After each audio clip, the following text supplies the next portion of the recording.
Bonjour tout le monde, bienvenue dans cette vidéo qui va être un petit compte-rendu d'une séance de ciné-débat auquel j'ai pu assister il y a quelques jours, organisée par l'association La Pierre Noire, qui est une association de la commune de Champagnac dans le Cantal, qui était donc le film Le silence et la douleur de Patrick Sérodi, qui est un film qui revient sur le massacre de Tulle. Événement qui s'est déroulé le 9 juin 1944. Donc je vais vous parler un peu de cet événement à partir de cette conférence et à partir d'éléments que je connais également sur le sujet. Donc ce jour-là, c'est la deuxième division SS d'Astreich qui va pendre 99 habitants de la ville et en déporter 149 autres. Parmi ces 149 déportés, 101 ne reviendront jamais, portant le bilan pour la ville de Tulle à 200 morts, auquel il faudrait rajouter 18 morts dans les civils suite au combat des jours précédents. En effet, dans le jour précédent, il y a les FTP, un réseau de résistants, qui ont libéré la ville de Tulle.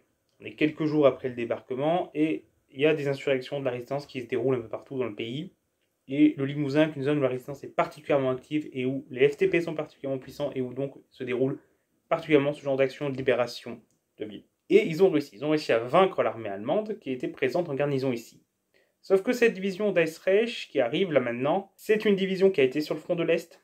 C'est une division très lourdement armée, composée des SS, très nazis, très imprégnés par l'idéologie nazie, bien plus que les soldats de base. Ils ont l'habitude d'une extrême violence sur le front de l'Est, dans la lutte contre les partisans, et comme je vous l'ai dit, ils sont très lourdement armés, plus que les résistants, et ceux-ci n'ont pas d'autre choix que de fuir, de se replier devant eux très rapidement.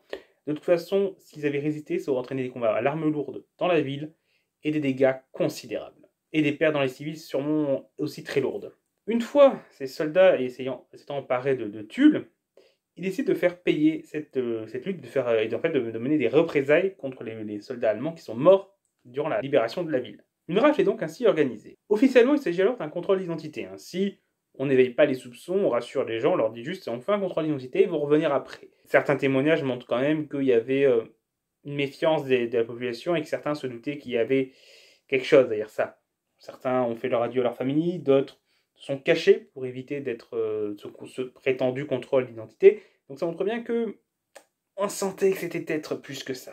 Et en effet, ça va être plus que ça. Et dès l'après-midi, les exécutions vont être annoncées via un haut-parleur dans la ville. Il y a alors entre 3000 et 5000 personnes qui ont été rassemblées, qui ont été raflées, une grande partie des personnes ayant entre 18 et 60 ans de la ville, et un tri va alors s'effectuer. Des critères s'appliquent pour ce tri. Déjà, il y a des critères professionnels. Certaines catégories socio-professionnelles sont épargnées, parce qu'ils sont considérés comme nécessaires à l'effort de guerre, ou parce que les autorités locales, les autorités françaises arrivent à obtenir que ces catégories-là soient épargnées, mais aux dépens d'autres évidemment. Donc là, tout ce qui est employé de l'État, de la préfecture, de la mairie, les PTT, tous les services du gaz, des eaux, les services financiers, les chefs d'atelier également, une grande partie de ceux qui travaillent à la manufacture d'armes, mais également des électriciens, boulangers, épiciers, tout ce qui est marchands, médecins. Par contre, les enseignants ne seront pas épargnés, eux, par la RAF. Il y a également les rapports de police et des patrons qui sont utilisés, ainsi par exemple les employés qui sont connus pour avoir des tendances syndicales, pour se mettre en grève, pour être revendicatifs,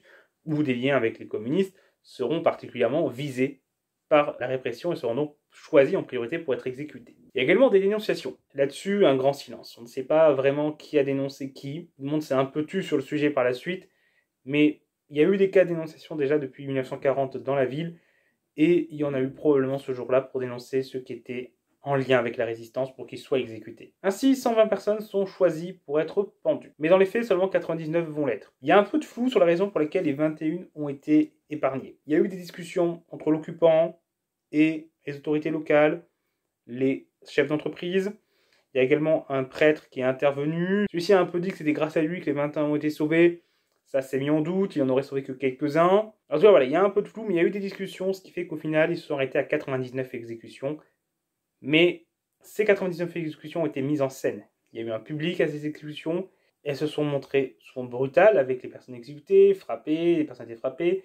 Certains ont été criblés de balles. Ça a permis à certains de mourir plus rapidement, mais d'autres aussi d'être plein de blessures et de mourir dans des grandes souffrances. Certains soldats SS sont aussi pendus aux gens qui étaient accrochés aux gens pendus et tirés dessus pour accentuer l'effet de pendaison. Bref, il fallait que ça marque les esprits. Parce que c'était vraiment l'objectif. C'était de choquer, de faire peur et de monter la population contre la résistance, puisque c'était présenté comme une conséquence de la résistance. Ils ont été pendus au belvédère, aux fenêtres, aux arbres aussi.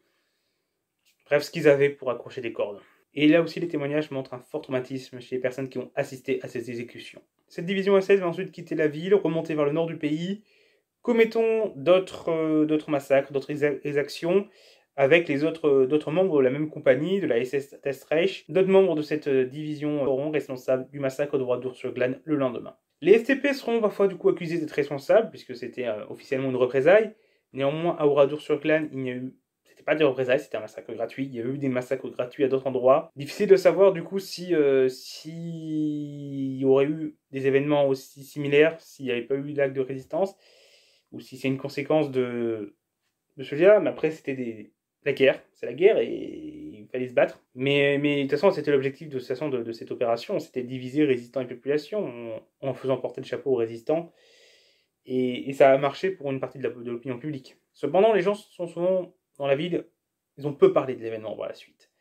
Un silence lié au traumatisme, mais aussi envie de ne pas réouvrir des blessures à cause des dénonciations, par exemple.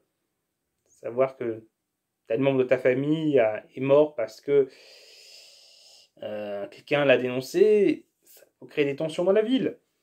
Il y avait aussi, par rapport à ceux qui ont voulu aux résistants, qui ne voulaient pas non plus trop l'ouvrir parce que voilà, il fallait pas réouvrir de vieilles blessures. Il y avait aussi un sentiment de culpabilité chez des personnes qui ont été épargnées, même sans rien avoir demandé. Certaines personnes n'ont juste pas été choisies. Il y a eu quand même au moins 3000 raflés. Une grande majorité ont été épargnées, n'ont pas été sélectionnés pour être tués, et sans en être responsables d'une quelconque manière par une collaboration. Et il peut avoir alors un sentiment de culpabilité, se dire, si ça avait été choisi, quelqu'un serait en vie, quoi. Ça aussi, ça enduit un peu un silence. Il y a cependant un mémorial qui a été mis en place en 1950, là où les corps ont été jetés après les massacres. Et il y a désormais une cérémonie qui est organisée tous les 9 juin, et il y a quand même des choses mises en place pour la mémoire de ces événements aujourd'hui. Mais les personnes et les témoins de ces événements ont passé souvent longtemps sans en parler. Après, évidemment, ça dépend des personnes. Certains ont eu besoin d'en parler, mais beaucoup ont gardé un silence sur ces événements. Donc voilà. C'est terminé, c'est un peu ce que le film revenait un peu sur cet aspect-là, sur de faire parler ces témoins. Il parlait aussi des enfants de témoins qui parlaient du fait que parfois dans leur famille c'était un peu des non-dits, tout ce qui s'était passé à l'époque. Ça montrait aussi la mémoire qui y avait aujourd'hui dans les écoles, dans les lycées, les collèges, de comment on en parlait, comment dans les familles ça pouvait se transmettre. On a le cas par exemple d'une petite fille qui en avait pu en parler avec sa grand-mère dans le cadre après un travail scolaire sur le sujet. Donc voilà, c'était un film intéressant, avec peut-être un peu des longueurs à des moments sur des plans sur la ville qui sont certes beaux, mais qui traînent parfois un peu en longueur. Mais sinon, la partie sur l'événement, sur les témoignages, est émouvante, intéressante. On apprend des choses sur le déroulé des événements.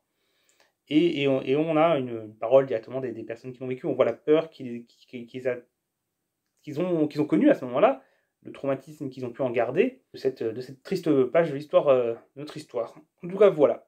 C'est terminé pour cette vidéo, soit-il compte rendu. J'en ferai d'autres à l'occasion si j'assiste à d'autres événements sur l'histoire. Au revoir tout le monde.